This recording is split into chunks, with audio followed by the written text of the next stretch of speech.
month is Native American Heritage and Culture Month. And I love to honor different cultures. I think it's just so interesting. Each culture brings to us, has brought to us many things that we may not be aware of. And today I have an expert on Native Americans and wow, Sousan Abadian she has a PhD from Harvard, and she's got such an interesting background. So she's going to share with us some things to honor this month, the Native American Heritage and Culture Month. Sousan, thank you so much for being here.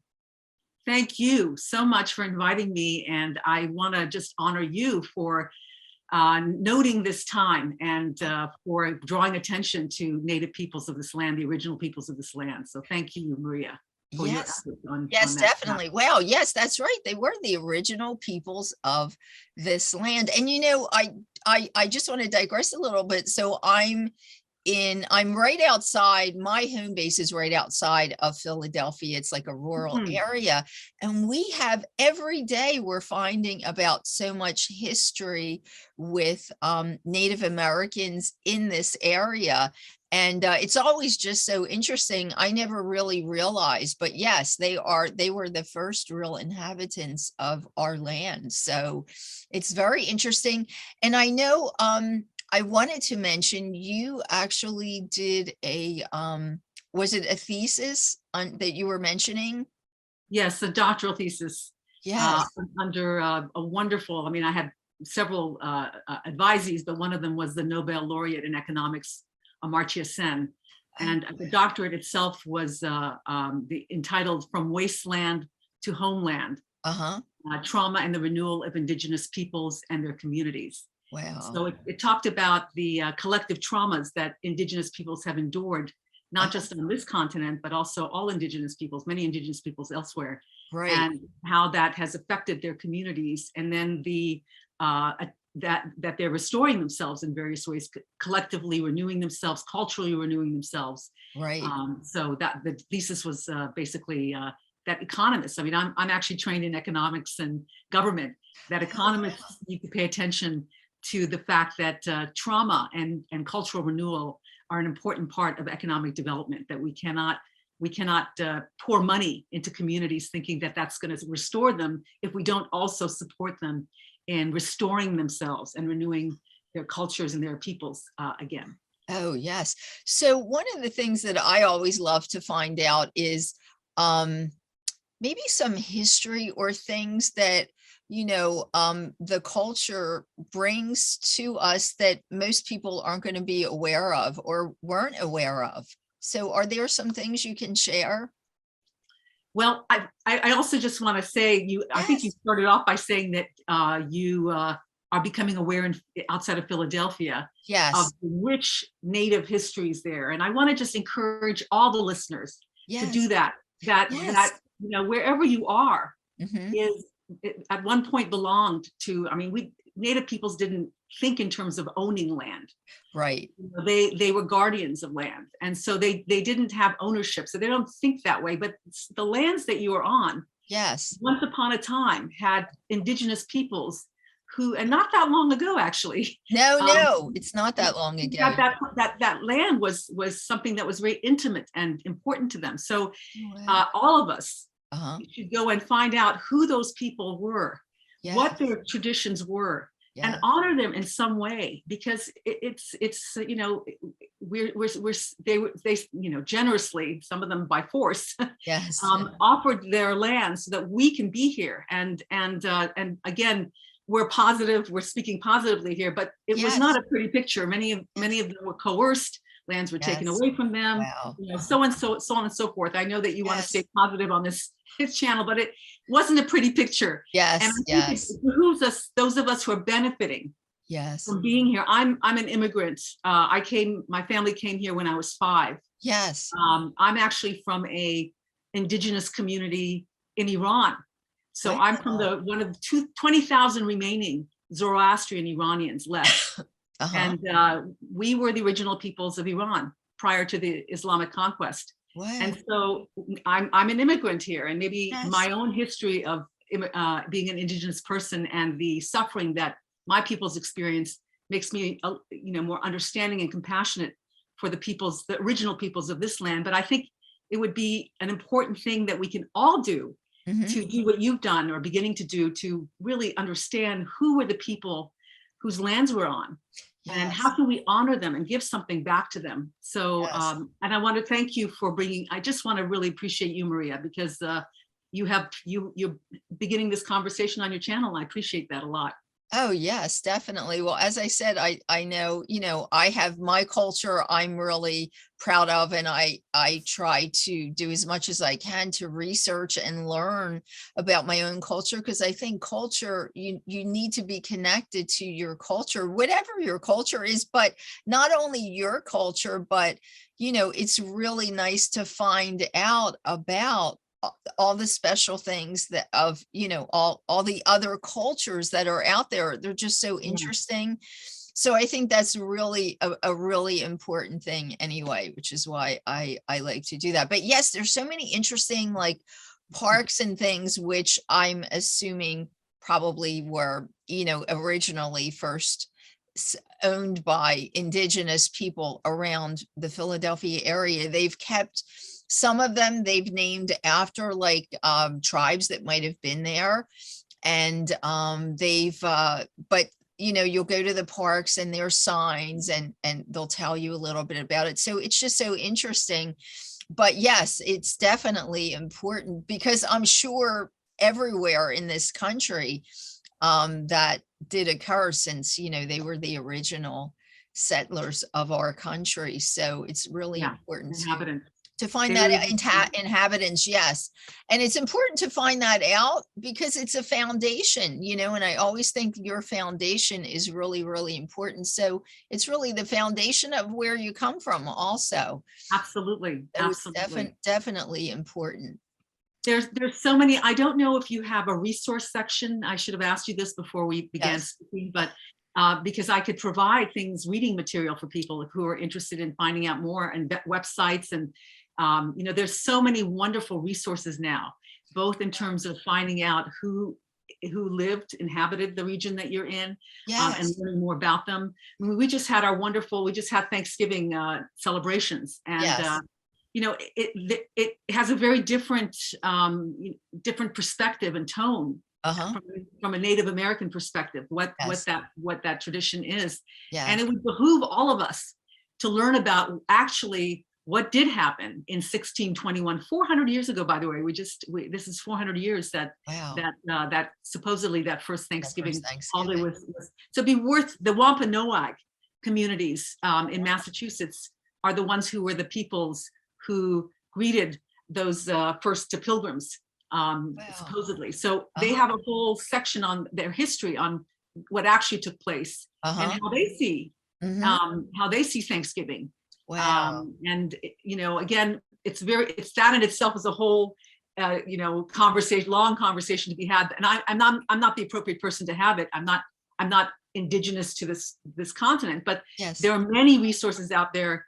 And it would behoove all of us to really learn what the history is, the true history of what happened to indigenous peoples, and why they feel the way some of them feel the way they do. And I want to make the point that, of course, Native peoples on this land, let alone the continent, and indigenous peoples all over, there's such a variety, right? Even in the US, the Native communities are very different from one another. You can't generalize in any ways. And then also there's been a lot of mixing of peoples. One doesn't want to generalize about Native peoples, but there are certain things that one can speak about. Their history is of what happened after settlers came, and after conquest, the U.S. conquest of their communities. That's been similar, and the trauma to them has had deleterious effects that one can generalize about. But their cultures are very distinct. And it's so beautiful. Foods, how they raised how they fed themselves, how they nurtured themselves. So all those things are very different and fascinating. And it would be really interesting for each of your community, your listeners, to go and see what were the original foods that were of the land. Well, could you share with us? Do you have any insight on that? Like anything? I know we chatted about that a little before we started the interview, some different foods that, is there anything you could share with us? Well, for example, I think that, for example, turkey was not part of the meal, the original meal, Thanksgiving meal. Probably not, You know, yes. it was probably geese, fowl, geese, or, Right. duck and venison, Yes. so that sort of thing, squash, pumpkin, Yes. all those things, of course. There's a whole list. There's also a wonderful a chef, I think he's called the Sioux chef, and his name is Sean Sherman. And he's a, obviously an amazing chef, and he's written a book, but he's got a lot of, he talks a lot about indigenous foods. And it would be worth looking him up and learning about that. He's fascinating. You might actually interview him. He'd be Oh, yes, that would be a great idea. I'll have to definitely look him up. But yes, also as a side note, if you do want to share any information or links with me, I'll put it on my website.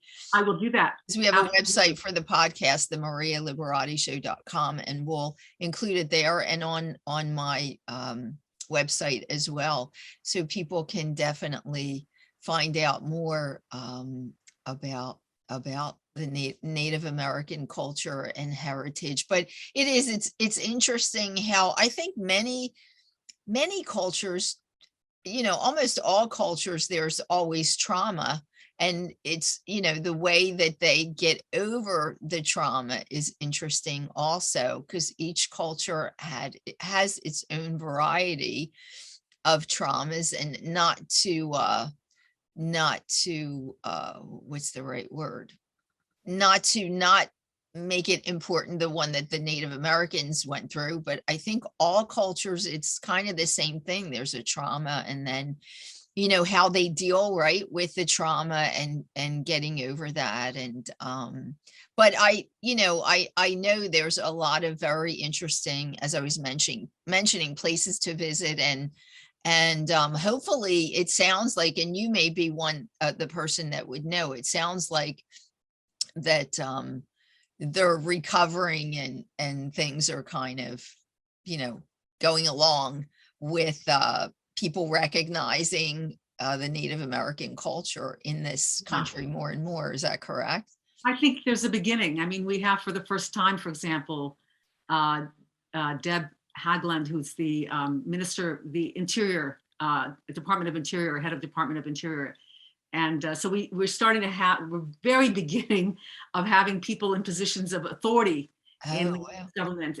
So even that's great representation of something shifting. But I've written all about, I'm my expertise is, it's not what I intended it, but it turns out one of my expertise is collective trauma and the traumas that people have experienced and recovery from collective trauma. Yes. And the fact is, there are different kinds of collective traumas. Yes. And some are worse than others. And others. And I mean, you don't want to compare anybody's traumas, right? Right. If they drowned under 20 feet of water or 3 feet of water, they still drown. It's still, yes. Yeah. So I get that trauma is trauma. And yet there are types of collective traumas that are harder to recover from. Yes. So part of what the indigenous peoples, from my estimation, is some of the worst kinds of collective traumas that anyone could experience. And it's related to I don't know, most Americans don't know, we don't want to talk necessarily about this stuff, but it's important. It's not about feeling guilty or badly, but it's about really understanding all of our people. I mean, they're a community, the Native people, right? Exactly. Oh, yes, and they've suffered inordinately. And one piece of history I'll mention, because most people don't know about this. We know about their lands being taken and their foodways being destroyed and all sorts of things, and not, from 60 to 90%. I mean, it's hard to even fathom this. 60 to 90% of their people were wiped out. By the diseases that Europeans brought to this land. Wow. And we had 777 at this point, 777,000 people die from the pandemic. But that's, if we imagine 60 to 90%, 60%, 2/3 is 1 million something people die. Can you imagine that level of devastation? That's just back then. Yes. you know, Yes, yes. two-thirds of your community wiped out Wow. just from the get-go. Exactly. And then one of the other damages that most people don't know about, and I'm just going to bring this up lightly, but it's not light, is that by law, beginning in the 1890s, many children were forcibly removed by family. It was law for Native children to be taken to boarding schools away from their families. Oh my God. Basically be Christianized and kind of have the native beaten out of them. And many of these children, actually, the first generations of these children that were removed, 50% didn't survive these schools. They were that horrible. Oh, wow. And so there was a lot of abuse, and this went on for several generations before the law was changed. But can you imagine the damage to families and communities and to cultures where children were taken away into missionary and also military schools, and in many ways brutalized. And then returned back to their communities. They didn't speak they could not speak their language. They could not practice any of their culture. So this is a, you know, so we saw an epidemic of alcoholism and other things devastate those communities, but who wouldn't want to numb themselves after those sorts of experiences? So we have to understand what these communities have been through. Yes. And they are, it's a real testament to their resilience that they are coming back in amazing ways, and they have so much to teach us. I mean, so much to teach us. And we have to respect and listen to them. And I think that's what I want to, you know, emphasize. I think it's important to obviously to know about the history and the foundation and things like that. But I think it's also important, to hear, you know, to honor the culture and the positive things that the culture brings to us today, because thank goodness, you know, we're not in those times now. So we're not, the people that did all that are not around. So we can kind of be on another level and, you know, experience the knowledge and the wisdom and the culture, the benefits of their culture that they bring to us. So that's what that's why I, you know, I enjoy honoring different cultures and trying so to beautiful that you do. And they have a lot to teach us about their relationship to the land, which we desperately need at this time. The honoring of the elements. I mean, we are, you know, the Western culture, as beautiful as it is and has so many, you know, valuable pieces to it as well. It has a dysfunctional relationship to the natural world in some ways. And I love, you know, one thing, I didn't mean to interrupt you, but one thing I love from what I understand. So they honor the trees, right? Don't they think of them as, or is that correct? Absolutely. I mean, indigenous peoples all over the world understand and honor. I mean, they, you know, they may not have understood that. They call them the giving people. I mean, trees give everything to us. They give us oxygen. They give us foods. They give us, you know, I mean, we couldn't survive without trees, right? They understood this. And so there was a lot of reverence for the natural world, and rightly so. And it wasn't about just taking from animals or from trees, it was a lot of prayer and appreciation and respect before taking the life of an animal, after taking the life of an animal. You know, it was just not done without thought and consideration for the life form that was there. And so the earth is considered sentient, you know, and it's to be respected. The earth itself is our mother. Everything we have comes from it.